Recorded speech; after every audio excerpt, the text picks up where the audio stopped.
This is Daily Blast Live. We're talking about what you're talking about. Thrown under the bus. No. Always live, always real, always unpredictable. I'm not okay with that. It sounded good when I thought. Log on and join our live conversation. I'm in. Tori just won't let it go. No. DBL starts right now.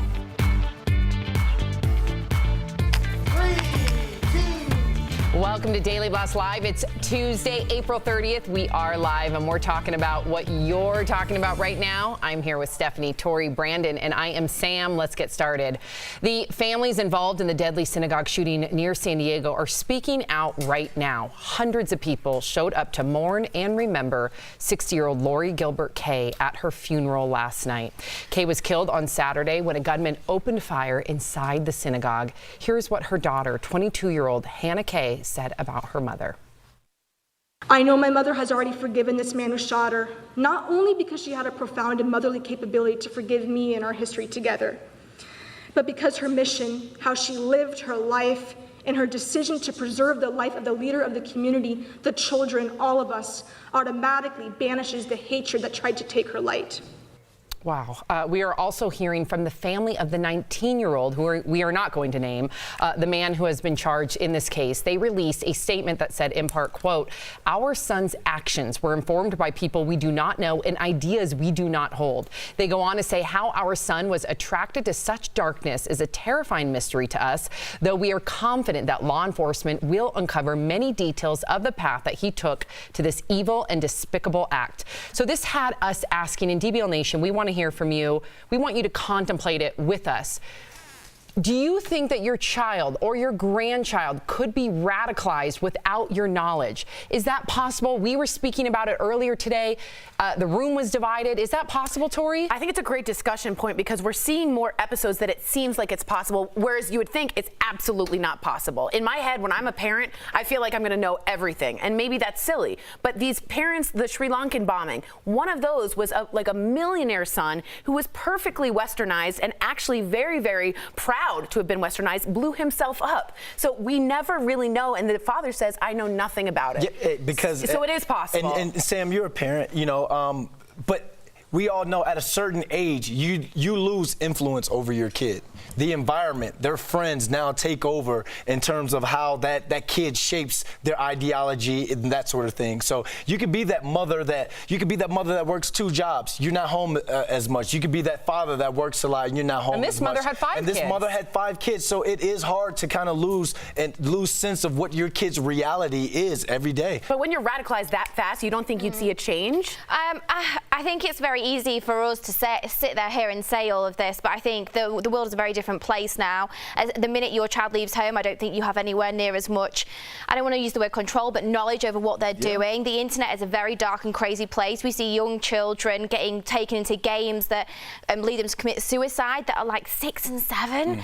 And then someone I know who's a very big political leader, his son ended up going into doing a military coup and went to prison for it with Margaret Thatcher's son. And he had no idea. He's an ambassador of very goodwill, and these things happen. Believe me, I have so much empathy for this family. I can't even imagine what this family must be going through, and I do not want a Monday morning quarterback her parenting. Right. I just can't imagine not knowing. I mean, my daughter, I'm not a mother of a teenager, but I can't imagine not knowing if my Sophie is off. Right. If she's saying things that somehow don't jive. I can't imagine not, if I did see red flags, not going through her phone, not going through her bedroom. It's hard for me to wrap my head around. That's just me being honest. You're a great mom. I see the way you interact with I'm sure this mother is too. But certain people can't connect with their kids. There is that disconnect. Let's think if you're a Bible thumper and you keep telling your kid, hey, no, you got to live your way this way. You got to live your life this way. But the reality isn't like what it was back in the Bible. So if you keep trying to teach your kids something antiquated and you're not being able to relate to that kid, they're never going to talk to you. I feel as though. Oh, good point. DBL Nation, especially if you're a parent of teenagers, this shooter we're not going to name, but this shooter was 19. Yeah. If you have grandchildren that age, if you've experienced anything similar, if you think that you believe this could happen, we want to hear from you. Please help us shed light on this. We are absolutely fascinated, as Tori just said. Moving on to this next story, a mass casualty terror plot has been stopped in California. The Department of Justice announced the arrest of this man, a former U.S. Army infantryman who they say was plotting a terrorist force attack on a white nationalist rally. Take a look at what authorities say about it. This is a case in which law enforcement was able to identify a man consumed with hate and bent on mass murder and stop him before he could carry out his attack. Nevertheless, the criminal case outlines a chilling terrorism plot that developed over the past 2 months and targeted innocent Americans that he expected to gather this past weekend. Wow. Thank goodness that attack was prevented. Kudos to law enforcement. I don't want to derail the conversation. Tori, there's still white nationalist rallies? Yeah. How is that? Again, I can't wrap my head around it. I know, and I printed something out that I want you guys to read. It's about why free speech versus hate speech and why hate speech should be protected. And you know me, I really believe strongly in the freedom of speech, and here's why. A society that believes they will not be restricted or censored is a better society. That society thrives. I'm a Jew. I'm okay with neo-Nazis walking through in an organized fashion to protest because I believe in their right to do so. You're okay with them protesting? Yes, because that is what do you mean no way? No That's way. Not, excuse me. No way. Excuse me. No way. Okay, you can't. You don't stop. feel. Let You me don't. finish. You don't feel. You can't. Tori, sit there finish and say- then chime in. Finish and then chime in. That is the foundation of what America is based on. We left England to be able to say to the government, we don't like what you're doing without punishment. That is more American in me than I think you probably realize about freedom of speech. I believe in a KKK. You left England. My people didn't leave England. Very we were true. never in England. And this amendment thing and this Constitution you're talking about, remember, I'm 3/5 of a man in that Constitution. So now that they're online and they're radicalizing online, yeah, you can do that. But remember, back in the day, they used to be in some farm with burning a cross, ready to go and lynch one of my grandparents or a grandparent's ancestor or something like that. I completely agree with you. Everything you said is absolutely right. But that doesn't fundamentally change the values of a society. But do you that think thrives. do you think we should evolve a little bit in the sense that now with the power of social media, Yes. now with equality on the merge, because when the Constitution was written, let's be honest, it was written by white men who did not have to fear being disenfranchised and discriminated against, like Brandon's ancestors. So is there a way to amend it without it being a slippery slope where we don't propagandize this hate speech? Yes, and I leave it up to Europe because they have successfully done so. It's social media. Without trying to be funny, but you say you left England for a reason. Who's got all the mass school shootings? Who's got all the mass murderers? Who's dealing with this on literally a weekly basis? We don't. Yeah. We don't. And guns are not a major part of your culture. No. And that is a major part of our culture. But again, freedom of speech is so inherent. But all you have to do is look at the statistics of both places. Well, the final thought, because this next story is really important. I believe in red flag social media freedom of speech protections. I do. I believe in that. I'm sorry, Sam, but the internet is their new KKK hood. It's true. No, you're right. Yep. You're right. So they're never going to amend that. Completely agree with you. Hopefully we can somehow evolve. Yep. That's my opinion. This next story is a lot of people celebrating unity and inclusiveness. Halima Aden is a Somali-American model making history. She's the first model to wear a hijab and a burkini in the magazine swimsuit edition. You may remember her making headlines in 2016 for being the first Miss Minnesota contestant to wear a hijab. She has a message to fans saying, ladies, anything is possible. Being in Sports Illustrated is so much bigger than me. It's sending a message to my community and the world that women of all different backgrounds, looks, upbringings can stand together and be celebrated. Sports Illustrated says beauty knows no boundaries, whether you're in a one-piece, two-piece, or a burkini. And Stephanie, she also wrote on her Instagram, don't change yourself, change the game. I love it. I mean, what a shining example. And I'm proud of Sports Illustrated as well for putting her on the cover. She deserves to be. I mean, have you seen her? She's flawless. Look at her. Yeah. She's absolutely stunning. And I think this is such a powerful and positive message. I think too often, especially in America, we see how different cultures dress, and it causes a state of panic and fear. Yes. This just goes to show there's nothing to be scared of. It's just someone being truly respectful to their beliefs, their religion. And you know what? She looks gorgeous. And it's her choice, because I did read some of the comments saying, why are we celebrating the oppression of women? That's right. Believe me, this is her choice to wear a hijab. She feels like it's respecting her culture, her religion. So because it's her choice, we celebrate her, and she looks fantastic. Oh, yeah. DBL's live. We will bring you breaking news as soon as it happens. Coming up, the ABCs of a first date that anyone can follow. Our Brandon London shows us how, and you, the viewer, are our fifth host. A teacher is being investigated for writing absolutely pathetic on a student's test. What do you think? Should the teacher be fired or disciplined, or is the teacher in the right? We're going to share your comments live coming up next. This May, don't miss a day of Daily Blast Live. Let's talk about it. Along with the most entertaining, unfiltered talk in daytime, we're dedicating the month of May to mom. That just gave me chills. Deserving moms are getting amazing makeovers. An empty nester gets a life-changing opportunity. And are you or your kids planning to get married? Our DBL Wedding Season series will help you do it on a budget. Plus, whatever happened to 80s icon Tony Basil, Mrs. C, Marion Ross from Happy Days, Donna Mills from Knots Landing? We're sitting down with your favorite classic stars. Also, our hosts are roughing it in the wild in a challenge we're calling DBL's Fully Clothed and Afraid. And make sure to watch to win some incredible prizes, including a getaway to a stunning Sandals resort. Things are happening. Back again. Shoobies back. Tell your friends. Okay, I had to skip ahead. I couldn't stay with the rhythm. Let's go to the desk and see what's going on, you guys. There's a weird noise happening in our studio, so if you heard that during the show, just ignore it. Things are fine here.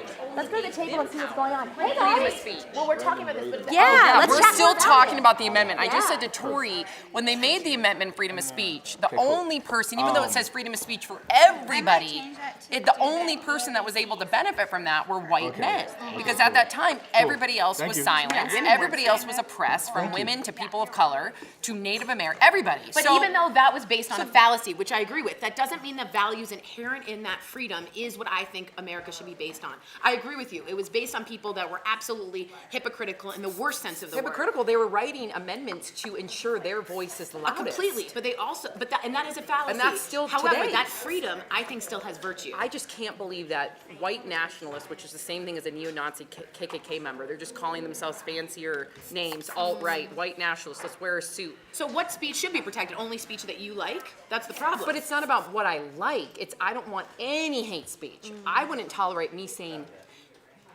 I don't even want to say it out loud, something bad, the white nationalist, that's hate speech. But then you have no varying sense of But opinion guess in what? a- I'm in not a saying society. that. They're saying that. They're the ones saying the Jews will replace us. Right. They're the ones saying, or some of them are taking it so far to saying things that I don't even want to repeat on camera. So to me, But having that right makes it okay for everyone to feel that they will not be censored every time. So that perhaps if we you need feel, I'm not one for censorship. I am not. But again, how do we still remain patriotic to freedom of speech Right.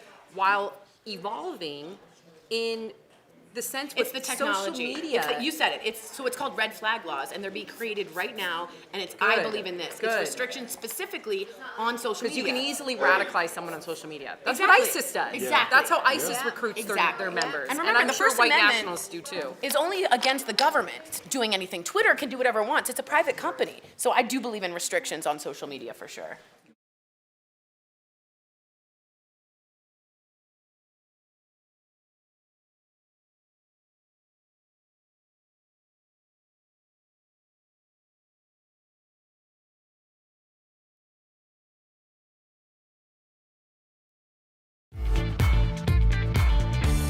Welcome back to DBL. It is time for Fifth Host when we talk about what you're talking about. There is a controversial petition going around to get a Detroit teacher fired because she wrote absolutely pathetic on a student's math test. The child is a second grader and the parents are angry, but others say the teacher was just doing her job, letting parents know how their child was doing in class. School officials say an investigation has been opened, but the outcome would be dictated by the facts and evidence rather than social media. That's the school saying that. That's good. But what do you think? Should the teacher be fired or disciplined? Let's get right to their comments, Brandon. All right, Jonathan from Facebook says, just grade the paper. Judgment is not the teacher's job.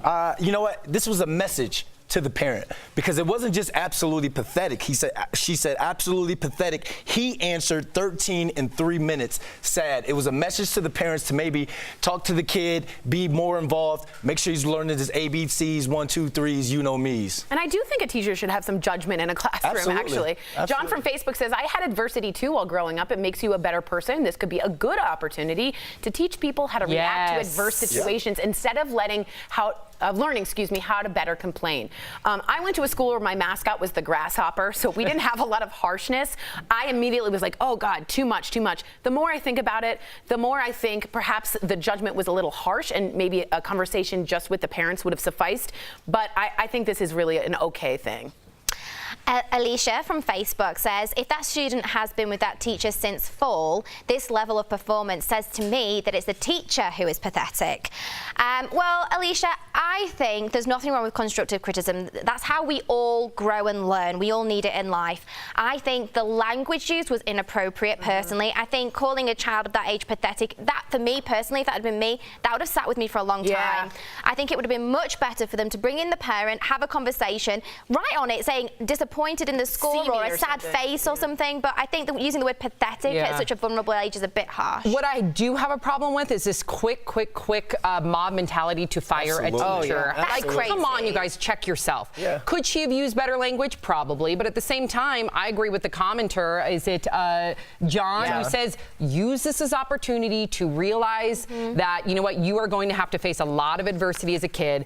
Perfect world, use better language, but come on, you guys, calling for her job? That's really? That's way too much. Cares. It shows that the teacher actually cares. Wow.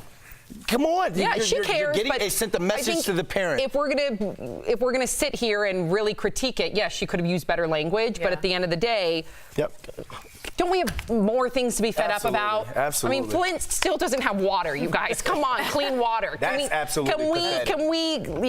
is just too much. Plans to honor Woodstock's, thank you for writing in, by the way. We do love hearing what you have to say. Plans to honor Woodstock's 50th anniversary may not happen after all. Raquel Villanueva has news at the moment. Well, Sam, it seems like the new summer of peace and love is over. There are conflicting reports about the status of the Woodstock 50 Music Festival. Now, it's set to take place in August, about 100 miles away from the 1969 location. Now, a major investor says the festival is a no-go, saying the event wouldn't be worthy of the Woodstock brand name. Organizers insist the show is still on with acts like Jay-Z and Miley Cyrus performing, and I just checked on the website. It still says tickets will go on sale soon. Now, if you really want to celebrate Woodstock, a smaller concert is still taking place at the site of the original festival. Ooh, thank you, Raquel. Coming up on DBL, is there a recipe for a perfect first date? Our own single guy, Brandon Lennon, gets advice on how to turn it into a second date. That is coming up next.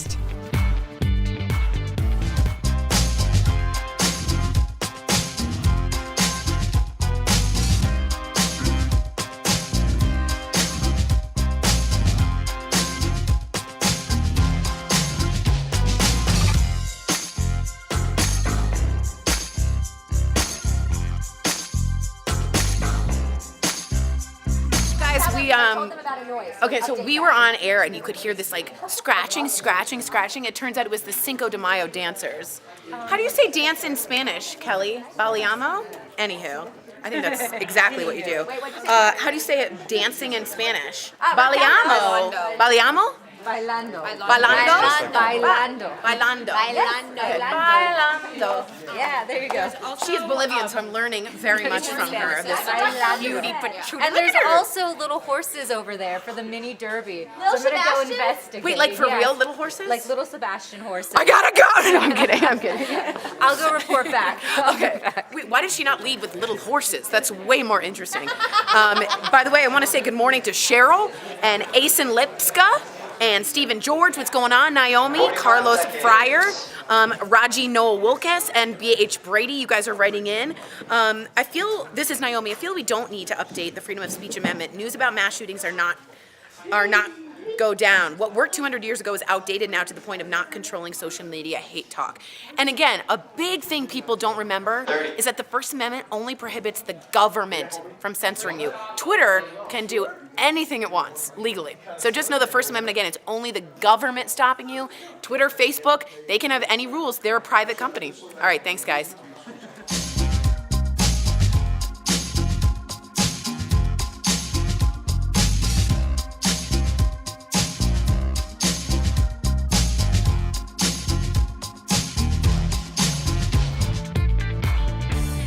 Welcome back to DBL. Now, it's no secret that I'm the single one of the group here, but I have to admit that dating can really be frustrating, and I know you at home agree. So, we're always wondering, where do we go? What do we say? What do I eat? So I had to get my questions answered, and I went to Native Hotel here in Denver to chat with DBL lifestyle expert Brandon Rader to learn the ABCs of the perfect first date.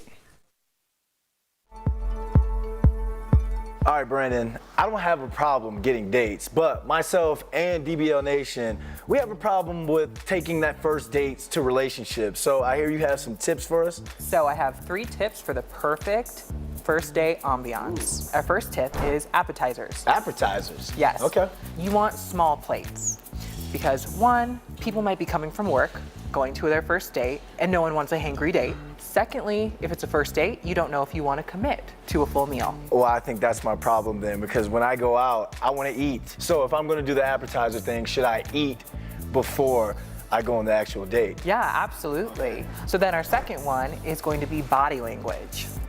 So I'm slouching right now. That's a no-no. That is a no-no. But the other thing is that you want a low-setting table. 75% of communication is nonverbal, so body language is huge. The great thing about these lower set tables is that you can move around freely as opposed to having this big block in between you and I, in which case we're stuck at a chair, we can't move. And it's easier to get to the food. And it's easier to get to food.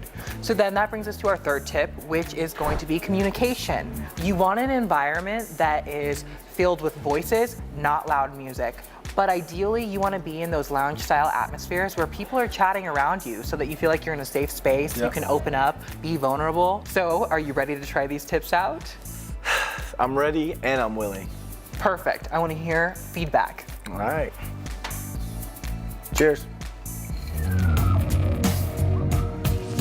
Oh, wow. Hi. How you doing? Good, how are you? Nice to see you. You look great. To see you. You do too. Yeah, sit down, have a good time. Thank you. So I was told that light appetizers are great for our first date so we can keep our conversation flowing. Yeah, absolutely. Is there anything on a date you as a woman don't want to eat? I like everything. Oh, I love you. Bon appetit. Awesome. So when you're out on dates, do you prefer guys just ask you question by question, or are you more of the natural, organic conversation type? Definitely organic conversation. I mean, a good date is when the conversation is just flowing. I feel like we're really connecting.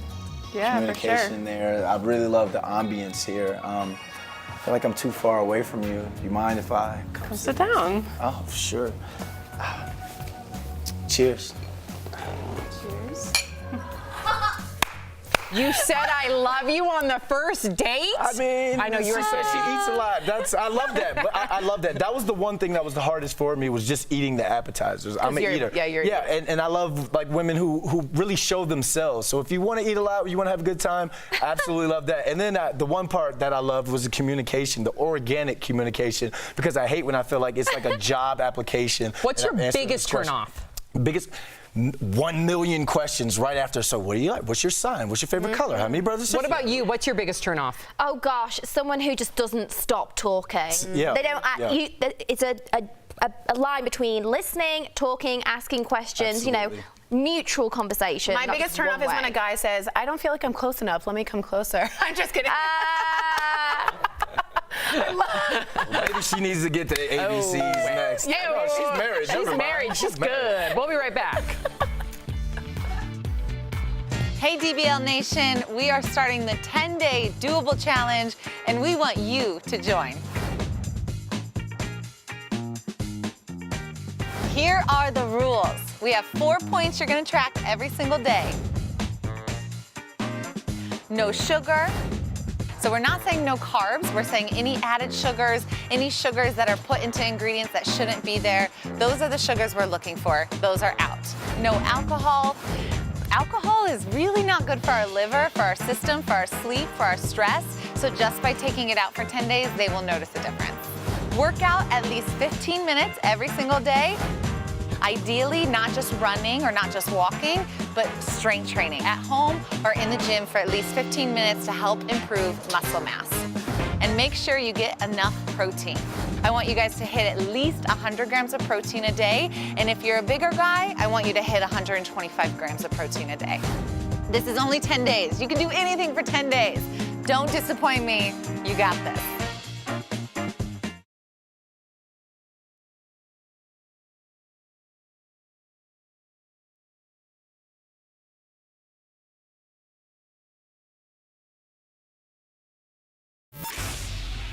DBL Nation, what's up? It's your boy Jeray for the Slay, and we're back with another Beauty Blast Edition video. Now this week, we're giving you a surprise little inside scoop of everything beauty that's happening for you guys. Now, this past week has been crazy. We've had so much going on, but I'm gonna give you my top 3 beauty insiders secrets that I found recently. So number 1, we had the amazing Katy Perry seen at Coachella. Now, she wasn't just seen rocking her everyday American Idol looks, honey. She had a gorgeous monochromatic all pink look going on. This started from the top with Chris Appleton, her hairstylist, styling her hair in a beautiful fuchsia pink moment.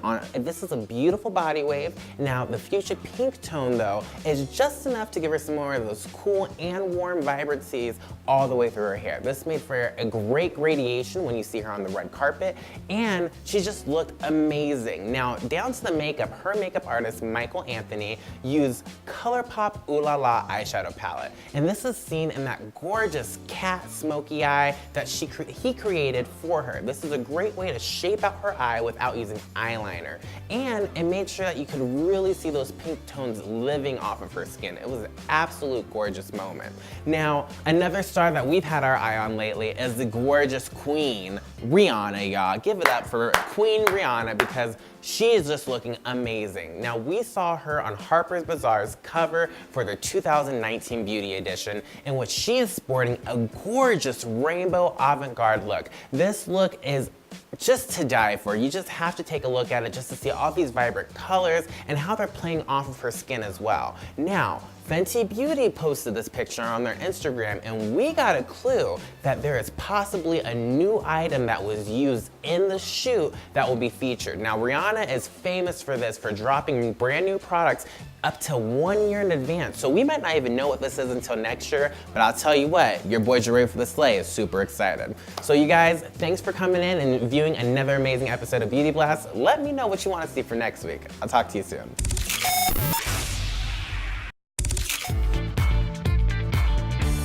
Welcome back to DBL. We love sharing your comments. What do we have, Tori? We got a lot of people writing in, especially Raji Noah Wilkes from Facebook, talking about the beautiful model wearing the hijab. Writes, she is beautiful, OMG. Yeah, beautiful inside and out, right? And, She's just proud. and like Stephanie said, it normalizes what she's wearing. Yeah. So Yep. now you're there with your kids. You're like, what is she wearing, Mom? Right. A burkini. You're not scared of it. Open up the conversation. Boom. Bam. Well said. Boom, bam. Boom, bam. Doom.